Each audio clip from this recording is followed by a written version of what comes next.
Hello friends, welcome to my channel V commerce academy, जिथे मी वंदना तुम्हाला शिकवणार आहे अकाउंट हा विषय अत्यंत सोप्या पद्धतीने. मुलांनो, सध्या आपण बुक कीपिंग अँड अकाउंटन्सी या विषयासाठी बोर्ड एक्झामची क्वेश्चन सिरीज सुरू केलेली आहे. याच्यामध्ये आपण क्वेश्चन नंबर 1 डिस्कस करत आहोत. टोटल पेपर आपल्याला 80 मार्काचा विचारला जातो. याच्यामध्ये 20 मार्कासाठी क्वेश्चन नंबर 1 येतो. ठीक आहे. याच्यामध्ये 4 टाईपचे आपल्याला क्वेश्चन सेट विचारले जातात. ABCD 5-5 मार्कासाठी प्रत्येक क्वेश्चन सेट येतो आणि 1 मार्कसाठी एक क्वेश्चन आपल्याला विचारला जातो. ठीक आहे. आपल्याला जे बुक्समध्ये 9-10 क्वेश्चन सेट दिलेले आहेत, तर याच्यापैकी कोणतेही 4 क्वेश्चन सेट आपल्याला विचारले जातात.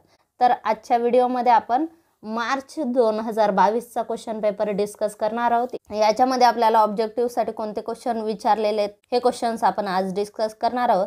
प्रश्नांना सुरुवात करण्याआधी तुम्ही जर चॅनलला नवीन असाल तर चॅनलला सबस्क्राईब करा आणि व्हिडिओ तुम्हाला कसा वाटला हे देखील कळवा आणि व्हिडिओला लाईक नक्की करा. तर क्वेश्चन नंबर 1 A सेट आपल्याला विचारलेला, select the correct option and रीराईट the sentence. आता इथे बघा, रीराईटला त्यांनी अंडरलाईन केली, म्हणजेच इथं तुम्ही जर सेंटेन्स लिहिलं तर तुम्हाला मार्क मिळतो. फक्त तुम्ही आन्सर लिहिलं तर इथे तुम्हाला मार्क मिळत नाही, कारण त्यांनी रीराईटला बोल्ड करून सांगितलेलं आहे. आपल्याला आन्सर इथे करेक्ट ऑप्शन चूज करायचा आणि सेंटेन्स पूर्ण आन्सरसहित सेंटेन्स आपल्याला लिहायचं. ओके. पहिला प्रश्न विचारला आहे, to find out net profit और net loss of the business dash account is prepared. Find out net profit और नेट लॉस. ठीक आहे. नेट प्रॉफिट किंवा नेट लॉस फाइंड आउट करण्यासाठी आपण कोणता अकाउंट बनवतो? नेट प्रॉफिट किंवा नेट लॉस फाइंड आउट करण्यासाठी आपण प्रॉफिट अँड लॉस अकाउंट बनवतो. ठीक आहे. ट्रेडिंगला आपण ग्रॉस प्रॉफिट किंवा ग्रॉस लॉस फाइंड आउट करतो. कॅपिटलला आणि करंटला आपण पार्टनरचं कॅपिटलचं किंवा करंटचं बॅलन्स चेक करतो. ठीक आहे, किंवा फाइंड आउट करतो. आणि प्रॉफिट अँड लॉस अकाउंटला नेट प्रॉफिट किंवा नेट लॉस फाइंड आउट केला जातो. ठीक आहे. Then answer is profit and loss account. कोणता अकाउंट प्रिपेअर केलं जातं? Profit and loss account. तुम्हाला इथे स्टेटमेंट परत लिहायचं. त्यानंतर सेकंड दिलं, from financial statements analysis the creditors are specially interested to know. Financial statements बघताना, फायनान्शियल स्टेटमेंटचं ॲनालिसिस करताना क्रेडिटरला काय बघायचं असतं? फायनान्शियल स्टेटमेंटमध्ये ते काय बघण्यासाठी उत्सुक असतात? तर क्रेडिटर्स काय करत असतात? क्रेडिटर्स म्हणजे काय? ज्या लोकांनी फर्मला किंवा संस्थेला उधारीवर वस्तू पुरवल्यात यांना काय म्हणतात? क्रेडिटर. मग क्रेडिटरला काय घेणं देणं आहे? क्रेडिटरला त्यांचे पैसे वसूल झाले पाहिजेत. ठीक आहे. मग ते काय बघतील? कंपनीची लिक्विडिटी किंवा फर्मची ते लिक्विडिटी चेक करतील. ठीक आहे. क्रेडिटर म्हणजे ज्यांनी उधारीवर वस्तू पुरवल्या. मग उधारीवर वस्तू पुरवल्या तर ते काय बघतील की फर्म आपले पैसे कधीपर्यंत देऊ शकेल, आणि ते कशावरून शो केलं जातं? ते कशावरून दिसून येतं? लिक्विडिटीवरून. ठीक आहे. त्यामुळे फायनान्शियल स्टेटमेंटचं ॲनालिसिस करताना क्रेडिटर ही लिक्विडिटी बघतील. ठीक आहे. फर्मची लिक्विडिटी किती आहे हे बघण्यासाठी क्रेडिटर्स उत्सुक असतात. Then answer is liquidity. त्याच्यानंतर next, death is a compulsory dash. Death म्हणजे काय? डेथ म्हणजे एखाद्या भागीदाराचा जर मृत्यू झाला म्हणजेच कंपल्सरी तो रिटायर होणार, फर्ममधून तो बाहेर पडणार. ठीक आहे. देन आन्सर काय? Death is a compulsory retirement. त्यानंतर next, the due date of the bill drawn for 2 months on 23rd November 2019 will be. आता या ठिकाणी बिल कधीचं काढलंय? 2 महिन्यासाठी बिल काढलंय, 23 नोव्हेंबरला. ठीक आहे. मग याची ड्यू डेट कधी येईल? नोव्हेंबर. 2 महिन्यासाठी काढलंय म्हणजे डिसेंबर जानेवारी. ठीक आहे. म्हणजे 23 जानेवारीला या बिलाची ड्यू डेट यायला पाहिजे. आता या ठिकाणी प्रत्येक ड्यू डेटमध्ये आपण 3 ग्रेस डेज ॲड करत असतो. ठीक आहे. मग 23 + 3 किती झाले? 26. मग 26 जानेवारी ड्यू डेट आली. मग 26 जानेवारी ड्यू डेट होऊ शकते का? नाही, कारण 26 जानेवारीला नॅशनल हॉलिडे. ठीक आहे. मग आणि नॅशनल हॉलिडे जर असेल तर त्याचा प्रेसिडिंग डे घेतात, म्हणजेच आधीचा दिवस घेतला जातो. ठीक आहे. आणि एखादा हॉलिडे जर अचानक डिक्लेअर झालेला असेल तर त्याचा पुढचा दिवस घेतला जातो. पण आता 26 जानेवारीची सुट्टी सगळ्यांनाच माहिती आहे, त्याच्यामुळे त्याच्या आधीचा दिवस घ्यायचा. ठीक आहे. मग त्याच्या आधीचा दिवस काय आता? 25 जानेवारी. ठीक आहे. मग या ठिकाणी ड्यू डेट काय आहे ना? 25 जानेवारी. आता इथे बिल ड्रॉन कधी झालं? 23 नोव्हेंबर 2019ला बिल ड्रॉन झालं. ठीक आहे. 19 म्हणजे डिसेंबरला 19 संपून गेला, जानेवारीमध्ये 20 लागला. ठीक आहे. म्हणजेच 25 जानेवारी 2020 ही बिलाची ड्यू डेट असणार आहे.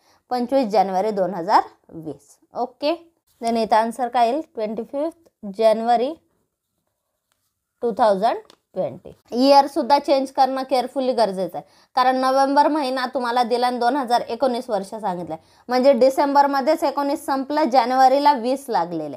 ठीक आहे, 2020 हे इयर चालू झालं. मग या ठिकाणी ड्यू डेट काय येईल 25 जानेवारी 2020. त्यानंतर next, decrease in the value of asset should be dash to profit and loss adjustment account. ठीक आहे, decrease in the value of asset, असेटची व्हॅल्यू कमी झाली, आपली असेट कमी झाली. आता समजा आपली असेट 60,000 होती, आता ती 50,000 झाली. ठीक आहे, असेटची किंमत कमी झाली म्हणजे लॉस आहे, and loss will be debited. ठीक आहे, मग हा लॉस कुठे डेबिट होणार, प्रॉफिट अँड लॉस ॲडजस्टमेंट अकाउंटला. मग इथे काय विचारलं, decrease in the value of asset should be dash to profit and loss adjustment account. मग हा लॉस काय होणार, डेबिट होणार. असेटची किंमत कमी झाली म्हणजे फर्मचा लॉस येतो आणि तो लॉस डेबिट होत असतो. ठीक आहे, देन ए काय दिलं आपल्याला, डेबिट आहे. आता हा झाला बी क्वेश्चन सेट झाला, याच्यामधले 5 प्रश्न आपण सोडवले. आता पुढचा प्रश्न काय दिला, right a word, term, phrase as a substitute for each of the following statement. ठीक आहे, 1 वर्ड सबस्टिट्यूट आपल्याला विचारलंय, एका शब्दात उत्तर द्यायचं. राईट अ वर्ड, शब्द लिहायचा. ठीक आहे, debit balance of trading account. First question काय विचारला, debit balance of trading account. आता या ठिकाणी ट्रेडिंग अकाउंट तयार करा, ड्रॉ केलं हे ट्रेडिंग अकाउंट. कोणतं बॅलन्स विचारले, डेबिट. डेबिट बॅलन्स विचारला म्हणजे डेबिटची टोटल आहे. ठीक आहे, डेबिटची टोटल म्हणजे क्रेडिटला बॅलन्स आपण घेणार, क्रेडिटला आपण काय घेणार, ग्रॉस लॉस. ओके, काय घेणार, ग्रॉस लॉस. आणि जर समजा क्रेडिट बॅलन्स विचारला तर डेबिटला जी अमाऊंट येते त्याला आपण काय म्हणतो, ग्रॉस प्रॉफिट. आता या ठिकाणी डेबिट बॅलन्स सांगितलं म्हणजेच डेबिटची टोटल जास्त आहे. डेबिटची टोटल जास्त असल्यावर लॉस येतो, gross loss. Then answer is gross loss. त्यानंतर next, expenses incurred on dissolution of firm. फर्मचं डिझोल्युशन करताना जे खर्च झालेले आहेत याला म्हणतात डिझोल्युशन एक्सपेन्सेस. यालाच दुसरा वर्ड रिअलायझेशन एक्सपेन्सेस सुद्धा वापरतात. एक्सपेन्सेस इन्कर्ड ऑन डिझोल्युशन, फर्मचं डिझोल्युशन करताना किंवा वाइंडिंग अप करताना जे खर्च येतात त्याला म्हणतात डिझोल्युशन एक्सपेन्सेस किंवा रिअलायझेशन एक्सपेन्सेस. त्यानंतर old ratio less new ratio. Old रेशोमधून न्यू रेशो आपण जर मायनस केला तर याला म्हणतात सॅक्रिफाईस रेशो. ओल्ड रेशोमधून आपण न्यू रेशो मायनस केला म्हणजे ओल्ड रेशो जास्त होता, आता न्यू रेशो कमी आहे, आपण मायनस केला, मग याला म्हणतात सॅक्रिफाईस रेशो. आणि न्यू रेशोमधून जर ओल्ड रेशो मायनस केला तर त्याला म्हणतात गेन रेशो. नेक्स्ट क्वेश्चन विचारला, officer appointed by the government for noting of dishonour of bill. ठीक आहे, officer appointed by the government. ठीक आहे, गव्हर्नमेंटने ऑफिसर अपॉइंट केलेला कशासाठी, noting of dishonour of bill. ज्यावेळेस बिल डिसऑनर होतं आणि ते नोटिंग केली जाते किंवा ते नोंदवलं जातं. ठीक आहे, मग ते कोणाकडे नोंदवलं जातं, नोटरी पब्लिककडे. त्यानंतर नेक्स्ट क्वेश्चन आहे, donation received for a specific purpose. Specific पर्पजसाठी जर डोनेशन मिळालं तर त्याला काय म्हणतात, स्पेसिफिक डोनेशन. आता डोनेशन हे 2 टाईपचे असतात, एक तर जनरल डोनेशन, दुसरं स्पेसिफिक डोनेशन. जनरल डोनेशन म्हणजे फर्मला डोनेशन मिळालं, संस्थेला डोनेशन मिळालं किंवा देणगी मिळाली आणि तिथे डोनरनी काही इच्छा व्यक्त केली नाही की तो पैसा कशासाठी वापरायचा. ठीक आहे, त्यामुळे त्या डोनेशनला जनरल डोनेशन म्हणतात. आणि ज्या वेळेस एखाद्या डोनरने स्पेशली सांगितलं आहे की मी जो पैसा तुम्हाला दिलेला आहे किंवा संस्थेला पुरवलेला आहे तो कोणत्या उद्देशासाठी वापरायचा. उदाहरणार्थ कॉलेजला डोनेशन मिळाले 2 लाख रुपये. ठीक आहे, आणि त्या डोनरने सांगितलं की हे 2 लाख रुपये जो विद्यार्थी प्रथम येईल त्याला स्कॉलरशिप म्हणून द्या. ठीक आहे, मग ते डोनेशन कशासाठी झालं, ते डोनेशन झालं स्पेसिफिक डोनेशन. ठीक आहे, म्हणजेच त्या कशासाठी यूज होणार, ते फक्त स्कॉलरशिपसाठी यूज होणार. ठीक आहे, मग अशा डोनेशनला काय म्हणतात, स्पेसिफिक डोनेशन. आता एखाद्या डोनरने सांगितलं की ह्या डोनेशनमधून तुम्ही पिण्याच्या पाण्याची सोय करा. ठीक आहे, कॉलेजमध्ये विद्यार्थ्यांसाठी पिण्याच्या पाण्याची सोय करा. मग हे डोनेशन कोणतं झालं, हे पिण्याचं पाण्याची सोय करण्यासाठी जे डोनेशन दिलं किंवा एखाद्या डोनरनी बिल्डिंग बांधण्यासाठी डोनेशन दिलं, मग ते कशामध्ये येणार, ते स्पेसिफिक पर्पजमध्ये येणार, स्पेसिफिक डोनेशनमध्ये येणार. ठीक आहे, donation received for a specific purpose, मग यांना काय म्हणायचं, स्पेसिफिक डोनेशन. ठीक आहे, क्वेश्चन नंबर 1 मधला 20 क्वेश्चन सेट डिस्कस केला आपण. आता सी डिस्कस करू. सी मध्ये काय विचारलं, answer the following question in only 1 sentence. ठीक आहे, म्हणजे मार्च 2022ला आपल्याला C question set answer in 1 सेंटेन्समध्ये विचारलेलं. ठीक आहे. आता जर समजा याला ऑप्शन असते तर आपण हा सोडून दिला असता, पण ऑप्शन नाही आहे. तुम्हाला जर हा प्रश्न सोडून द्यायचा असेल तर डायरेक्ट तुम्हाला 5 मार्क सोडून द्यावे लागतील. ठीक आहे. त्यामुळे जसे आपल्याला आन्सर 1 सेंटेन्समध्ये जसे येतील तसे आन्सर याचे राईट करायचे, क्वेश्चन लिहायचा आणि एक एक ओळीत आन्सर लिहायचे. ठीक आहे. पहिला प्रश्न काय विचारला आहे, व्हॉट इज लिगसी. आता हे प्रश्न ओरली सांगून लक्षात येणार नाही, त्यामुळे मी राईट डाऊन केलेले आहे. थोडं समजावून सांगेल आणि राईट डाऊन केलेले तुम्ही स्क्रीनशॉट काढू शकता त्याचा. ठीक आहे. फर्स्ट क्वेश्चन काय विचारला आहे, व्हॉट इज लिगसी. प्रश्न विचारला आहे पहिला, व्हॉट इज लिगसी. लिगसी म्हणजे काय, एनी असेट, प्रॉपर्टी और amount of cash which not for profit concern receives as per provision made in the will of the donor after his death is called legacy. ठीक आहे. जर समजा एखाद्या व्यक्तीची death झाली आणि त्याच्या डेथनंतर त्याची विल काढण्यात आली. ठीक आहे.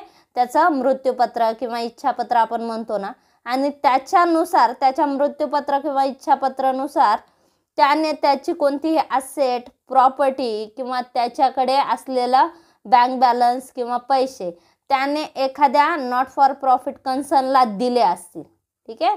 एखाद्या नॉट फॉर प्रॉफिट कन्सर्नच्या नावे त्यांनी एखादा फंड केलेला असेल किंवा प्रॉपर्टी ॲसेट केलेली असेल तर त्याला म्हणतात लिगसी. ओके.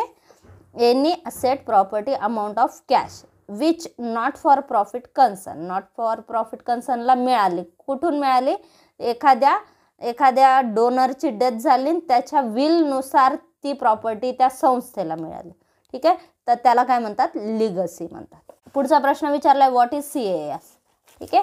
CAS म्हणजे काय विचारलंय, CAS means computerised accounting system which help business firms to make accounting easy. ठीक आहे. अकाउंटिंग प्रोसेस इझी करण्यासाठी किंवा अकाउंटिंग मेंटेन करणं इझी करण्यासाठी जी प्रोसेस वापरली जाते, जे कम्प्युटराइज्ड अकाउंटिंग सिस्टीम, यालाच काय म्हणतात, CAS. नेक्स्ट क्वेश्चन काय विचारलाय, हु इज कॉल्ड इनसॉल्वंट पर्सन.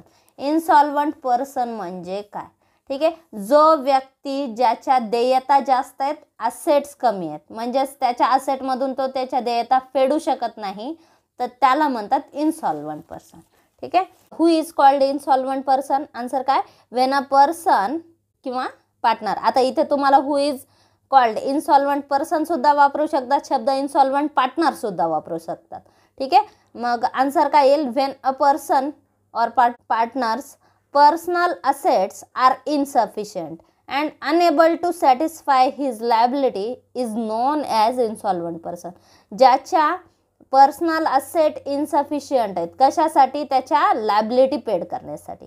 ठीक आहे. आणि तो लायबिलिटी पेड करू शकत नाही. पर्सनल असेट त्याचे कमी असल्यामुळे तो लायबिलिटी पेड करू शकत नाही. मग या व्यक्तीला काय म्हणतात, इनसॉल्वंट पर्सन, किंवा अशा पार्टनरला काय म्हणणार, इनसॉल्वंट partner.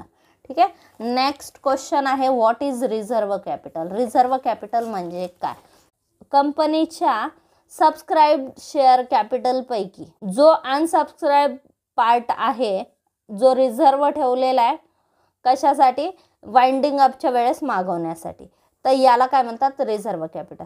Reserve capital is the part of subscribed capital which is unsubscribed and reserve to be called up only at the time of winding up of the company. ठीक आहे. तर मी types of capitals in detail video बनवलेला आहे, याच्यामध्ये तुम्ही हा प्रश्न बघू शकता, तुम्हाला हा पॉईंट क्लिअर होऊन जाईल रिझर्व्ह कॅपिटलचा. ठीक आहे. तर त्याच्यामध्ये तुमचं authorise capital, subscribe capital, issued capital, हे सगळे पॉईंट क्लिअर होतील. त्याची लिंक मी डिस्क्रिप्शन बॉक्समध्ये देईल, त्याच्यानुसार तुम्ही टाइप्स ऑफ कॅपिटल बघू शकता, त्याच्यामध्ये हा देखील पॉईंट तुमचा क्लिअर होऊन जाईल. ठीक आहे. त्यानंतर नेक्स्ट क्वेश्चन आहे, what is revaluation account. Revaluation account म्हणजे काय. ॲडमिशन ऑफ पार्टनरमध्ये आपण रिव्हॅल्युएशन अकाउंट बनवतो. ते कशासाठी बनवलं जातं, ज्यावेळेस आपण ॲडमिशन न्यू पार्टनर आलेला आहे आणि आपण असेट्स अँड लायबिलिटीचं व्हॅल्युएशन केलं, तेव्हा असेट्स अँड लायबिलिटीच्या अमाऊंटच्या चेंजेसमुळे आपल्या बिझनेस फर्ममध्ये जे प्रॉफिट किंवा लॉस होईल ते फाइंड आउट करण्यासाठी आपण रिव्हॅल्युएशन अकाउंट बनवत असतो. ठीक आहे. आता इथे काय विचारलंय, व्हॉट इज रिव्हॅल्युएशन अकाउंट. मग त्याची डेफिनेशन काय, the account which shows changes in the value of asset and liabilities at the time of reconstitution of the firm is known as revaluation account. ठीक है, the account which shows changes in the value of the assets and liabilities at the time of reconstitution of the firm is known as revaluation account. ठीक आहे, assets and liabilities value मधले changes आपण show करण्यासाठी. कधीचे changes? ज्यावेळेस reconstitution होतं, म्हणजे नवीन partner entry करेल बिझनेसमध्ये, एखादा पार्टनर रिटायर होईल, एखाद्या पार्टनरची डेथ होईल, ते हे सगळे केसेस रिकन्स्टिट्यूशनमध्ये येतात. ठीक आहे, आणि तेव्हा कोणतं अकाउंट बनवलं जातं? ॲसेट्स अँड लायबिलिटीजचे चेंजेस झालेले शो करण्यासाठी आपण रिव्हॅल्युएशन अकाउंट बनवत आहोत. तर हा झाला C question set, answer in one sentence, हा आपण डिस्कस केला. तर या पेपरमध्ये चौथा क्वेश्चन सेट विचारला डी आपल्याला कंप्लीट द सेंटेन्स. ठीक आहे, रिकाम्या जागा भरा प्रश्न विचारलेला. Partnership deed is and dash of partnership. ठीक आहे, पार्टनरशिप डीड म्हणजे काय? पार्टनरशिप डीड म्हणजे भागीदारांमध्ये झालेला करार असतो. ठीक आहे, मग या ठिकाणी partnership deed is an agreement of partnership. Partnership deed म्हणजे काय असतं? ॲग्रीमेंट असतं. ठीक आहे, कशाचं? पार्टनरशिपचं. त्याच्यानंतर Aurangabad university prepares dash account instead of profit and loss account. Aurangabad university कशामध्ये येतात? युनिव्हर्सिटी या NPO मध्ये येतात. NPO म्हणजे काय? Not for profit organisation. ठीक आहे, NPO कशामध्ये येतात? Not for profit organisation. आणि त्या ऑर्गनायझेशनचा मुख्य उद्देश प्रॉफिट कमवणे हा नसतो, नफा कमवणे हा नसतो. त्याच्यामुळे ते प्रॉफिट अँड लॉस अकाउंट बनवत नाहीत. पण इयरचा रिझल्ट शो करण्यासाठी किंवा फाइंड आउट करण्यासाठी ते प्रॉफिट अँड लॉस अकाउंट ऐवजी इन्कम अँड एक्सपेंडिचर अकाउंट बनवतात. NPO मध्ये profit and loss account prepare होत नाही, पण इयरचा रिझल्ट फाइंड आउट करणे महत्त्वाचं असतं. त्यामुळे तिथे इन्कम अँड एक्सपेंडिचर अकाउंट बनवलं जातं आणि याच्यामध्ये सरप्लस आणि डेफिसिट फाइंड आउट केले जातं. ठीक आहे, Aurangabad university prepare income and expenditure account instead of profit and loss account. त्यानंतर नेक्स्ट क्वेश्चन दिलाय, return outward are deducted from. Return outward म्हणजे काय? रिटर्न दोन टाईपचे असतात, इनवर्ड आणि आउटवर्ड. रिटर्न इनवर्ड म्हणजे आपल्याकडे परत आलेल्या वस्तू, रिटर्न आउटवर्ड म्हणजे आपण परत दिलेल्या वस्तू. ज्यावेळेस वस्तू आपण खरेदी करून फर्ममध्ये आणलेल्या आहेत, बिझनेसमध्ये आणल्या आणि त्या आपण रिटर्न केल्या. ठीक आहे, म्हणजे ज्या वस्तू आपण खरेदी करून आणल्या म्हणजेच परचेस. ठीक आहे, आणि रिटर्न आउटवर्ड म्हणजे काय? मग परचेस रिटर्न. ठीक आहे, आणि परचेस रिटर्न कशातून मायनस करणार आपण? परचेसेसमधून. ठीक आहे, प्रश्न काय विचारला? Return outwards are deducted from, काय येईल आन्सर? परचेसेस. त्यानंतर next, new ratio minus dash ratio is equal to gain ratio. ठीक आहे, न्यू रेशोमधून आपण जर ओल्ड रेशो मायनस केला तर गेन रेशो येतो. ठीक आहे, मग इथं काय येईल? Old ratio. New ratio minus old ratio is equal to काय? Gain ratio. त्यानंतर next, cash receipt which are recurring in nature are called as dash receipt. ठीक आहे, कॅश रिसिप्ट ह्या दोन टाईपच्या असणार आहेत. ठीक आहे, एक रिकरिंग, नॉन रिकरिंग. रिकरिंग म्हणजे परत परत मिळणाऱ्या आणि नॉन रिकरिंग म्हणजे कधीतरीच मिळतात, त्या परत परत मिळणार नाही. ज्या रिसिप्ट आपल्याला परत परत मिळणार आहेत, आता उदाहरणार्थ इंटरेस्ट ऑन इन्व्हेस्टमेंट. ठीक आहे, आपण काही पैसे इन्व्हेस्ट केलेले आहेत किंवा ऑर्गनायझेशननं काही फंड इन्व्हेस्ट केलेला आहे, तर त्याच्यावरचं जो इंटरेस्ट मिळतो तर तो दरवर्षी आपल्याला मिळणार. मग ते काय झालं? ते रिकरिंग नेचरचं झालं. ठीक आहे, मग याला काय म्हणतात? याला म्हणतात रेव्हेन्यू रिसिप्ट. आणि ज्या रिसिप्ट आपल्याला दरवर्षी मिळत नाहीत, कधीतरी मिळतात, तर याला काय म्हणतात? नॉन रिकरिंग रिसिप्ट जे आहेत, मग याला काय म्हणतात? Capital receipt. उदाहरणार्थ आपल्याला बिल्डिंग फंड मिळाला. ठीक आहे, बिल्डिंग फंड एका डोनरने आपल्याला बिल्डिंगसाठी फंड दिला, मग ते सुद्धा कॅश रिसिप्टमध्ये येणार. पण ते दरवर्षी आपल्याला बिल्डिंग फंड मिळणार आहे का? नाही. मग ती कोणते झाले? ती कॅपिटल रिसिप्ट झाली. ठीक आहे, रिसिप्ट दोन टाईपच्या असणार आहेत, रेव्हेन्यू रिसिप्ट आणि कॅपिटल रिसिप्ट. जे रिकरिंग नेचर आहेत त्याला म्हणतात रेव्हेन्यू रिसिप्ट आणि जे नॉन रिकरिंग नेचरचे आहेत त्यांना म्हणतात कॅपिटल रिसिप्ट. ठीक आहे, इथे काय प्रश्न विचारला? Cash receipt which are recurring in nature are called revenue receipt. ठीक आहे, तर हा आपला डी क्वेश्चन सेट पूर्ण झालेला आहे. ठीक आहे, मग याच्यामध्ये या पेपरमधले मार्च 2022चे आपण ABCD 4 क्वेश्चन सेट डिस्कस केले. हा आपला क्वेश्चन नंबर 1 पूर्ण झालेला. या प्रश्नामध्ये 5-5 मार्कासाठी प्रत्येक क्वेश्चन सेट आपल्याला विचारला जातो बघा. याच्यामध्ये क्वेश्चन नंबर 1 20 मार्काचा असतो. 4 क्वेश्चन सेट येतात, प्रत्येक 5 मार्काचा असतो. प्रत्येकामध्ये 5 प्रश्न आपल्याला विचारले जातात. ठीक आहे. तर हा प्रश्न IMP राहतो, कारण जरी तुमचे प्रॉब्लेम टॅली झाले तरी जर तुमचे ऑब्जेक्टिव्ह क्वेश्चन्स चुकले तर याच्यामध्ये तुमचे मार्क मायनस होतात. त्याच्यामुळे अकाउंटमध्ये जर तुम्हाला स्कोर चांगला करायचा असेल तर ऑब्जेक्टिव्ह आपल्याला पूर्ण पाठ करणे गरजेचे. ठीक आहे. त्याच्यामुळे प्रत्येक ऑब्जेक्टिव्ह समजून उत्तर देणे गरजेचे आहे आणि समजून घेण्यासाठी तुम्हाला हा व्हिडिओ अत्यंत महत्त्वाचा आहे किंवा अत्यंत हेल्पफुल असेल. त्याच्यामुळे व्हिडिओ जर तुम्हाला आवडला असेल तर व्हिडिओला लाईक नक्की करा. हा व्हिडिओ कसा वाटला हे कमेंट करून कळवा आणि चॅनलला नवीन असाल तर चॅनलला सबस्क्राईब करा. व्हिडिओला लाईक आणि शेअर नक्की करा. थँक्यू.